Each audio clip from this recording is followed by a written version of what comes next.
Good afternoon. It's 1 o'clock and time for the St. John Daily Word. I'm Pastor Ronald, and I welcome you this afternoon. We have some announcements, and instead of a devotional today, we're going to have a conversation with Wendy Lane from Blessman International Ministries that works in South Africa. So first to the announcements. We want to remind you that we have Sunday services at 7:45 and 9:30 a.m. with the live stream of the 9:30 service. We also want to remind you that there's a weekly update email comes to your email box on either Thursday or Friday. Madison Mintek, one of our creative communications persons, puts that together. It's sort of like a mini newsletter so that you get to know what's coming up in the next week. We want to remind you Faith and Fitness meets every Tuesday and Thursday at 11 a.m. in the Fellowship Hall, unless we announce that it's not meeting, and that's been growing again. But come and work out. I think it's kind of funny. One of our gentlemen came to it. Mostly it's been women coming to that. But one of the gentlemen came to it, and he's like, man, they worked me hard. I said, are you going back? He said, yes, but they worked me hard. And it reminded me of something I saw where some Division I college athletes went to a Pilates class, and they were burned out. They were just really had struggles. But that Faith and Fitness is every Tuesday and Thursday at 11 a.m. You can sponsor the flowers on the altar, and the flower chart is posted in the narthex. It's $20 per arrangement, and you can sponsor that and then take the flowers home after service. I want to let you know that SPRC will be meeting Tuesday, February 10th at 7 p.m. in the Education Building. That's the first of this year, so all the new members come. And be a part of that meeting. They'll go over their training. It won't be a really long meeting, I don't anticipate at this point, but it is an important and required meeting. St. John 101 will not be meeting this Tuesday. It was announced in the newsletter, but we're postponing. I know Madison put canceled, but it's postponed till early March. Fellowship breakfast, Wednesday, February 11th at 8 a.m., and they're going to have waffles and eggs and bacon and stuff to put on the waffles. I think he said fresh strawberries and blueberries and things like that. Come and be a part of that. Pastor Pete will lead the devotional. Pastor Dorman's going to be out of town, and I'm going to be out of town as well. And so Pastor Pete is up, and he'll bring something, he said, from his garage. He knows about doing something special that way. Come to that meeting, especially if you're involved in Treasure Trove, because there'll be a leadership of Treasure Trove staff meeting and sales staff meeting Wednesday at 9:30 or after the meeting. Excuse me. So call Myron if you have any questions, but that's scheduled for 9:30. He may do it a little early as long as folks are there. Grief Share.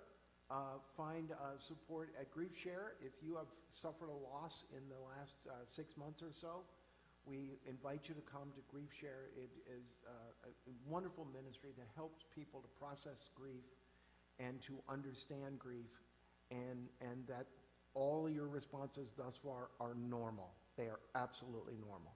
And so we encourage you to come and be a part of that. Ash Wednesday services are Wednesday, February 18th at 12 noon and at 7 p.m. in person only. We're not doing that online, but we are doing that and hosting that in person here at church. I want to let you know about Parkway Food Ministries. We do receive food. We're intending on continuing with them. If you were in church yesterday or watched online, I announced that Dale Hollowell, the founder and director of Parkway Food Ministry, had a tragic car accident, but it was precipitated by a heart attack, and he is on life support as far as we know. That word I received this week, late in the week, happened last Monday, and they were trying to contact family and get a hold of that so that they could make some decisions. He is not expected to survive. He is expected to live the life eternal with his beloved Jesus. And so please be in prayer for Pastor Dale and for that ministry as well. We have Wendy Lane here with us from Blessman International, and Wendy's going to talk about the ministry there, and I'm going to ask a couple of questions here. We're just going to have a conversation. And so Wendy, welcome. Thank and you. I know you shared in church on Sunday, and we did an offering, and I don't know how much yet. That's being counted today, and we'll send that on to you in Iowa, where it is.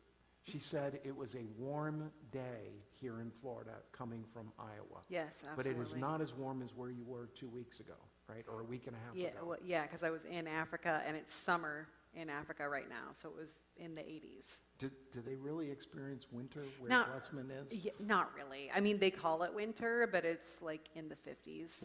Oh, well, So, that's surprising Like, it's a to me. Florida winter. It's a Florida winter. A Florida normal winter. Right. We have not had a normal winter here recently, as our folks can attest to. So tell us about Blessman and about Dr. Blessman and his wife who founded this mission. Yeah, so Dr. Blessman was a medical doctor in the Des Moines area for 35 years. He had a practice there, and when he turned 50, God called him to become a missionary. So he left and sold his medical practice and became a medical missionary, him and his wife, Beth. And they traveled all over the world doing that. And when they were in South Africa, they were realizing that a lot of the medical needs were founded from malnutrition. So they settled in South Africa and started a robust feeding program, which is one of our biggest programs. So they've settled in South Africa. We've been in South Africa for 25 years now in the Limpopo region, which is 2.5 hours north of Johannesburg. Mm-hmm. Limpopo is one of the poorest regions in South Africa. I think you'd mentioned that there is a 70% unemployment rate. 40% of children don't finish school in that area, and food and water are very scarce. And I know that you all work with a school. It's not your school, but you're connected with it. Is that the case? We have an after-school program, and it is part of our ministry. It's called the Del Kramer Children's Campus, and we serve a few hundred children in a village outside of the city of Mokopane, and children come there after school, so we serve them hot meals every single day. And then we have other programs there as well. We have a Sports for Christ program. We have after-school tutoring, which is huge because schools start teaching in English only in 4th grade. So a lot of kids from these villages and homes that only speak Sepedi, which is the local language in that area, the kids end up falling behind because they don't know English, and again, that contributes to the 40% of kids not finishing school. Right. So, so our after-school program, we feed kids, they have access to water and toilets, we have the Sports for Christ program, and then which they practice netball and soccer, a very positive atmosphere, Christian-based, of course, and then they get that after-school tutoring as well. And I know you dig wells too. So why don't you run through just some of the ministries that Blessman does? Yeah, there's a lot. There is a lot. So our feeding program is huge. So we have 10 hubs throughout the country of South Africa that we distribute food to, and then they distribute food to anywhere between 100 and 300 different schools and programs where they feed kids.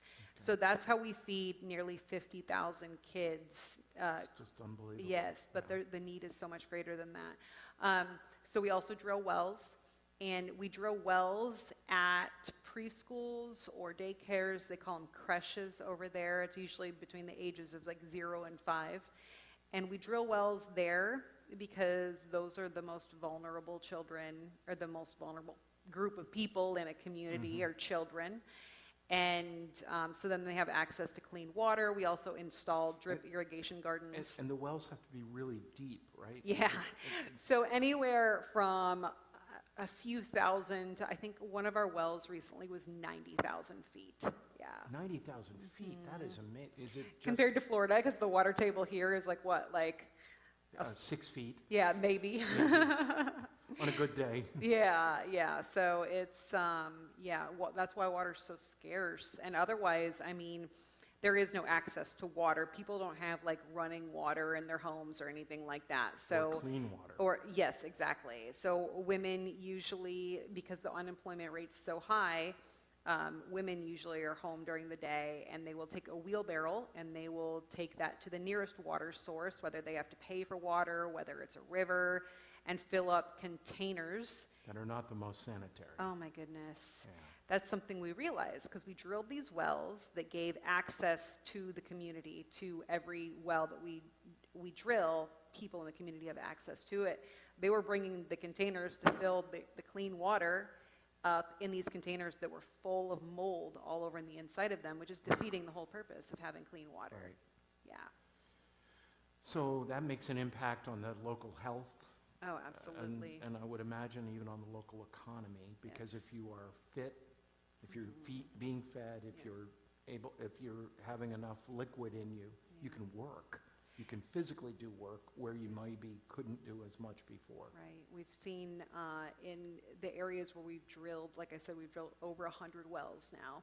And it's not like we just drill it and we leave and whatever. Like, we check on these wells. We actually have an active water meter on each one of the wells that counts how much water they're using, so we can monitor if there's ever a problem. But each of these preschools, they end up tripling in size after we drill a well in the area. They want to bring the kids to get the water. Right. And you told a story on Sunday that I'm still thinking about, and that is that what we take for normal and a necessity is toilet paper. Yeah. This is crazy. Well, it is, and it's a little thing that, like, I mean, I was shocked that I didn't know this. So I was at a high school. They were having an assembly, and it was a nicer high school. All the students were in uniform. There's about 1,000 students. And the principal made an announcement that they decided with leadership that they were going to start putting toilet paper in the bathrooms. And the whole school erupted in cheers. Way better than the Super Bowl and all of this kind of stuff. Literally, I was just stunned. First of all, because these are teenagers, right? So it's not like, I mean, you know, obviously teenagers here in the States have different things going on, but like, these are still teenagers, you know? Sure. To think that teenagers are cheering like that over having access to toilet paper, something that is essential to us, is something that they don't even have access to. Yeah. When I was in college, the college I attended had kids from all over the world. We had missionary kids because it was a Christian liberal arts college, but we also had people who came from developing nations. And I remember there was this friend. There were two things about him. One, they overdrew their checking account because they didn't understand their banking, and they're like, and I've heard this from people before in other places, even Americans. What do you mean you bounced my check? I still have checks in my checkbook. No, money in your account. But the other thing is they came in and they loaded up their grocery cart because they were fearful that the fresh fruit and vegetables wouldn't be there the next day, because that's what it was like in their country. Whereas somebody said, no, come back every day it's like this. We have such bounty we don't get and don't understand. Now I'm excited because when I go to the general conference, I'm going to go and do the extension. And tell us a little bit about the missions trips that you sponsor. You're doing a special one for the Global Methodist from Florida, and I think in the upper Midwest area. Yep. And tell us a little bit about what happens at one of those trips normally. Well, as I shared on Sunday, that I went on a mission trip and it transformed my entire life. And just real quick, before I go around and I try to encourage people to go on mission trips with us, but I say, even if you don't come with us, go to a third world country. It will change the way you see the entire world. That's what happens when a lot of people go on mission trips with us. They get to go to Africa. And first of all, South Africa is a beautiful country. It really is like very far. I know, it's a 17-hour flight from Atlanta to Johannesburg. I know. You'll be fine. That's how you get there. But once you get there, we have a beautiful lodge. It's called the Lodge of Dreams that we host people in. It's kind of a safari-style lodge. So it's not like people are sleeping like on the floor on mats or anything like that. We want Good, people to, because my back can't take it. yeah, well, and we want people to be comfortable because our days are kind of long. I mean, we go out and do outreaches in these villages. So basically, we, have people come to our Del Kramer Children's Campus, and they help with our feeding program and serving kids the food, sometimes even cooking the food. That won't be me cooking. I'll help you serve. can serve. My wife has to instruct me on how to boil water. Yeah, we'll make sure the ladies in the kitchen stay in the kitchen, and you can be outside serving. Yeah.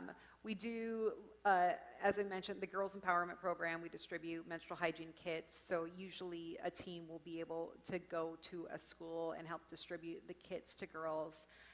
We have an optical outreach where you are very briefly trained on how to test people's eyes for reading glasses, and we're able to give glasses to people that haven't been able to see before. Right. So that's incredible. We have a shoe outreach where we go into schools and we take away their worn out shoes and we give them brand new shoes, and in that you get to wash their feet and pray with them.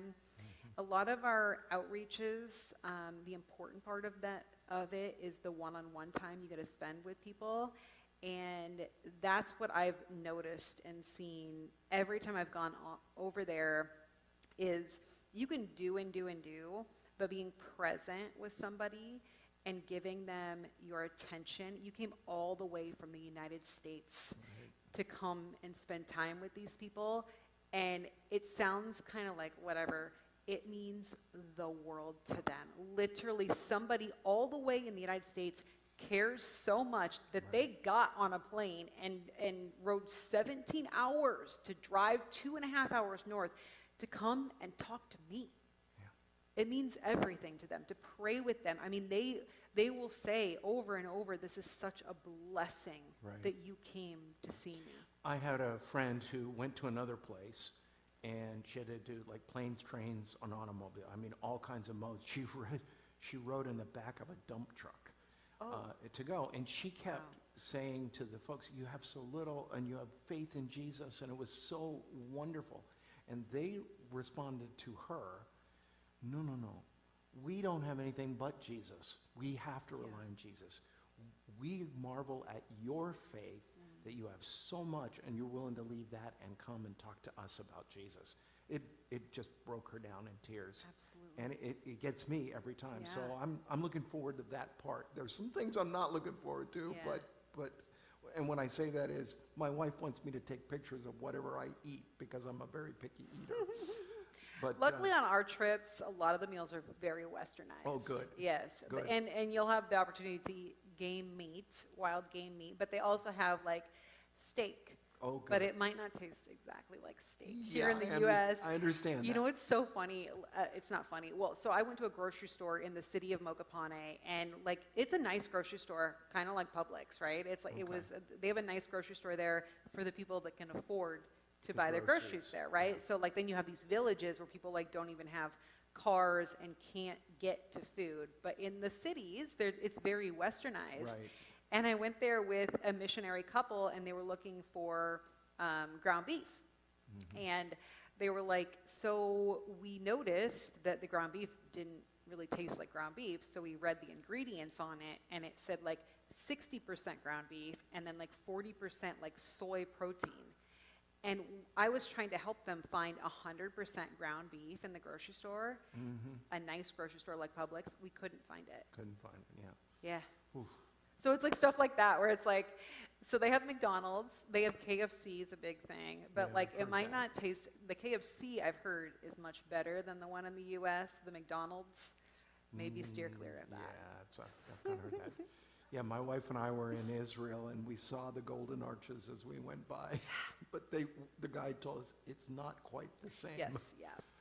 Yeah, and actually my wife asked what she was eating in our first meal there, and it was a hotel, and there was a Palestinian who was our waiter, and his English was limited, and this is what he said to us: Jewish hamburger. And I lean over to my wife, lamb. Oh, okay. Which is what it was. Right. Yeah. Yeah, all right, well. Yeah, I've heard there would be some other things. We have peanut butter and jelly. Oh, good. Always accessible Good. if you need that. Yeah, that could be my mainstay. So what can we most do for you? I know that we did an offering. We're sending that along. Yeah, we're so thankful Tell us for about that. the bags Yeah. for the girls. Yeah. I guess that goes to girls. the Yes. bags. Okay. Yeah, so our Girls Empowerment Program is washable menstrual pads that we distribute to girls because they don't have access to disposable ones. And something really, just a little side story, when I was over there a couple weeks ago, I was invited into a home, and it was one of the nicer homes in the village. And I remember going into the living room, and it wasn't like a living room like we know it. It was an empty room that had a few red plastic chairs in it. So there was like no comfort, there was no couches. It was like a place of shelter, a place of existence. So that made me really see that these washable menstrual pads are definitely being used by these girls. Because what happens is during their periods, they don't have supplies. They end up staying home from school, falling behind, sometimes dropping out entirely. 20% of girls have to repeat 10th, 11th, or 12th grade. So what we're doing is we distribute these washable menstrual pads and giving them the same opportunity as the boys, the opportunity for a future. We have a sewing center on our campus in South Africa where we train local ladies how to sew, giving them jobs and giving back into the community. They sew the menstrual pads there, and what we're doing is partnering with churches in the U.S. to sew the purses that we put the pads into. So that's ways that ladies, if they're interested in sewing, they can contribute by helping us sew the purses the pads go into. Also, we figured out it cost about $20 per pad kit that we give out. One of those lasts 3 years, so nearly the entire high school. Yes, experience. exactly, for a girl. So our motto is $20 keeps a girl in school. That's very little to keep somebody in school. It's But it such a changes a gift. life. It's something you don't think about. Again, it's something we don't think about. We'd never even realize, like, wait, what? They don't have that? And then they don't go to school because they don't have it, right? $20 won't cover lunch for two people here in the Exactly. States. Yeah. Right. At a halfway decent restaurant. Yes. Yeah. Well, and you're sending the plans to my wife Janine, Yes, and we will yep. download those. And we have a bunch of people who sew and people who are in quilting guilds, and they'll put that. What we'll do is we'll put those together. We'll figure out how to fund it as well. Thank from you. St. John. Thank you. That's and even like And I may take some bags with me to When you go to South Africa. Right. Well, certainly we'll try and have some for somebody representing Blessman at annual conference. Oh, wonderful. Because that's the other thing is what's exciting for us is you are an approved Global Methodist Yes. ministry partner. Yes. You're not exclusively Global Methodist. That's You work with other denominations as well. But then you are, but in addition to that, South Africa itself is a partnership with the Florida Annual Conference, and Blessman is one of our preferred ways of ministering with. In fact, I've got friends who are leading a tour, or not a tour, they're leading a missions trip in May, I think it is. I heard about that. Yeah. Yes. Yeah, that'll be exciting. Yeah, they tried to get me to go. I was like, I'm going later. Yeah, right. So. Yeah, we just built a church last year. It's called. Yeah, that's the other thing is yeah. you do church planting there. Yes, too. right. Yeah, so Hope Christian Church is a global Methodist church that we built and had planted in our area. And that's a phenomenal, you'll get to see it when you go there. I mean, it's just beautiful. And the services there, it is not like anything you experience here in America. I mean, you got kids dancing. The joy these people have for Jesus, it's untouchable.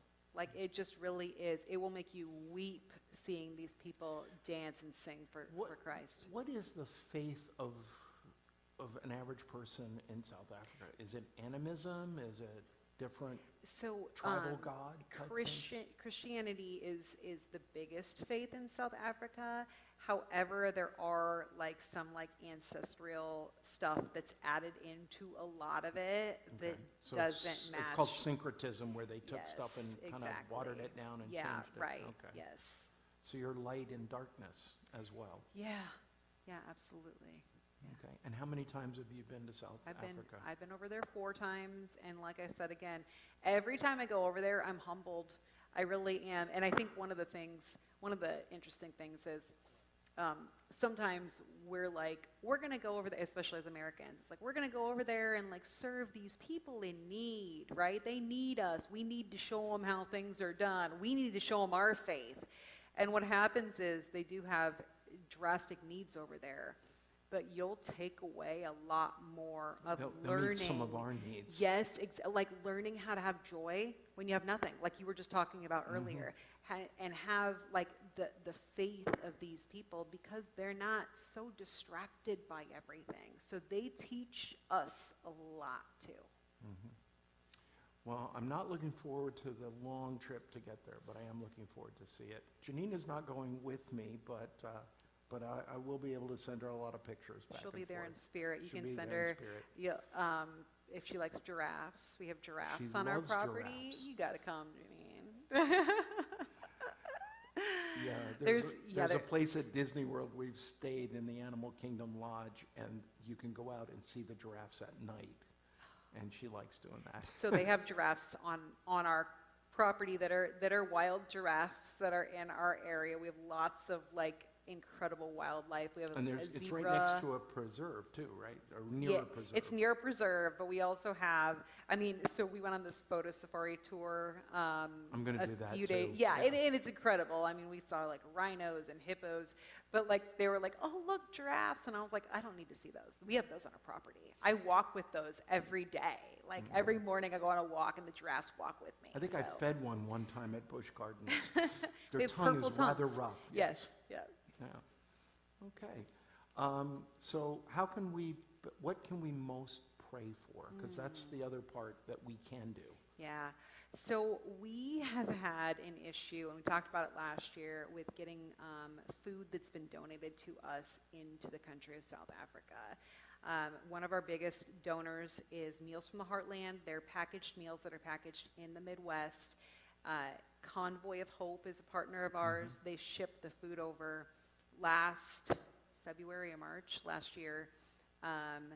The Border Patrol decided that they didn't like the packaging on our meals and would not let them into the country. So for the past year, we've been battling, trying to redesign the package, sending it back and forth, getting approval, and then we print it, and they said, no, it needs this now, and we've had a lot of back and forth. So what happened is we weren't able to get food into the country because normally all that food's donated to us. We don't have a fund. Cost. Yes, exactly. We don't have the funding to just go buy the food because it was given to us. So we raised money last year to buy food in country, but I mean, we still can't meet the need of the amount of food that has been shipped to us, which is like 28 containers, shipping containers full of food per year is what we get. Goodness. So, I mean, that's like tons and like tens of thousands, hundreds of thousands And of it's meals. preserved so that it can be... It's like pantry. It's rice, and it has a soy protein in it, and then like vegetable mix and and like vitamins and stuff. So prayers for the labeling to be approved, to be able to get that food coming back into the country, because what happened is we had to kind of not stop our feeding programs, but we had to get them down to only feeding 2 days a week as opposed to feeding 5 days a week. And you're still feeding 50,000 kids. Yes. 2 days a week. Yes. That is tremendous need. Yes, absolutely. 2 days a week as opposed to 5. So I mean, that's huge. So prayers for that to get through, for the food to get through. And if I recall, on Sunday you said that may be the only meal those kids get. That's exactly right. So what are they doing the other 5 days? We don't know. I don't know. I don't Wow. know. Yeah. I mean, Plus the stress on the family unit. absolutely. I mean, especially when you are a family that can't afford food and you depend on your child getting that meal and then they don't get the meal. What do you do? Wow, it's amazing. Now, a side question Sure. that popped into my head, do the families have to pay for their education? Because in some countries, which we find public education, they still have to pay. Yeah, that's a good question. That's something you don't know. Yeah, Okay. I'm not exactly sure about that. Possibly, but I can't answer that for sure. It's hard stuff, but Yeah. difficult stuff. Yes. Well, we will continue to look at ways that we can work with you. We're on your mailing list now, I think. Yeah, And we're excited about the work that you are doing there. We dug a well one time in Africa, and it cost I can't remember now if it was $4,000 or $6,000. We raised that and did that. Tell them how much a well costs now. It costs $12,500, and a lot of you know, money. I talked about how deep we have to drill Yeah. too. So I mean, that's part of the water table is just so deep. But I mean, this is we figure that one well touches 1,000 lives. So that's 1,000 people throughout the community that have access to clean water now because of a well. In the video you showed, it looked like the well had just been dug and it was shooting up Yeah, like an oil well. Yes, that's And actually. the kids were playing in the yes, water. Yeah, that's actually what we do when we drill a well. We have it shoot up like that, and it's quite a scene. And where I grew up in New Jersey, every once in a while on a very, very hot day, the fire department would go out and open up a hydrant and kids would play in that. My parents didn't let me. We had a pool, but I just remember seeing that and going, wow. Isn't it neat though that you can like contrast that with like Yeah. that's what it made you think of. Right. A fire hydrant. Of course it has water, and like you said, you have a pool, and you never even think about the not having access to water. Yeah. And like this well is like their only access to water. That's amazing. Yeah. That's amazing. Well, thank you, Wendy, and I wish you safe travel. She's Yeah. heading back later today to Iowa, where it's probably like 4 degrees. I wish I could stay here, honestly. You know, And join your ladies' Bible study. It sounds amazing. that wasn't even the Bible study. That was Ladies First Oh, Friday. okay, They just okay. do a different program, and then Yes. they do Monday night Bible studies. Men are doing one right now as well. Then I do a Tuesday Bible study. We have a lot of interest here. The Daily Word here. During COVID, we did this every day, 6 days a week. We Wow. didn't do it on Sunday. Now we call it the Daily Word, but it's Monday, Tuesday's Bible study, so it's Monday and Thursday because we just have to. My brain feels like it's coming out of the computer sometimes bet. when we're doing all of this. Yes. But this is a loving congregation, and I know that you were well received on Sunday. Folks have been talking about it. They were talking about it at the door as we exited. And I know that the offering, they're counting it up today, and we'll let you know, but I know it was pretty good. So Thank you so much. I mean, everything helps in so many ways. So we I understand appreciate that. it so I very understand much. that, and we want to bless you too.